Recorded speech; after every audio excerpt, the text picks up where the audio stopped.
ఇక తెలంగాణ వ్యాప్తంగా గ్రూప్ 3 పరీక్షలు జరుగుతున్నాయి. ఉదయం 10 గంటల నుంచి మధ్యాహ్నం 12 గంటల 30 నిమిషాల వరకు పేపర్ 1 పరీక్ష జరిగింది. మళ్ళీ మధ్యాహ్నం 3 గంటలకు పేపర్ 2 పరీక్ష ప్రారంభమైంది. సాయంత్రం 5:30 గంటల వరకు కూడా పేపర్ 2 పరీక్ష జరగనుంది. రాష్ట్ర వ్యాప్తంగా గ్రూప్ 3 పరీక్షల కోసం 5,36,395 మంది అభ్యర్థులు హాజరవుతున్నారు. పరీక్షా ప్రారంభానికి ముందు కేంద్రాల వద్ద సందడి వాతావరణం నెలకొంది. అభ్యర్థులను పరీక్షా కేంద్రాల్లోకి అనుమతించే ముందు గుర్తింపు కార్డులను తనిఖీ చేసి పంపిస్తున్నారు.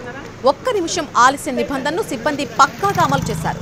ఆలస్యంగా వచ్చిన అభ్యర్థులను అనుమతించలేదు. మొత్తంగా అన్ని జిల్లాల్లో 1401 పరీక్షా కేంద్రాలు ఏర్పాటు చేసింది టీజీపీఎస్సీ.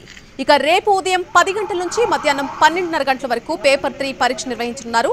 అటు పరీక్షా కేంద్రం పరిసర ప్రాంతాల్లో 144 సెక్షన్ అమలు చేస్తున్నారు.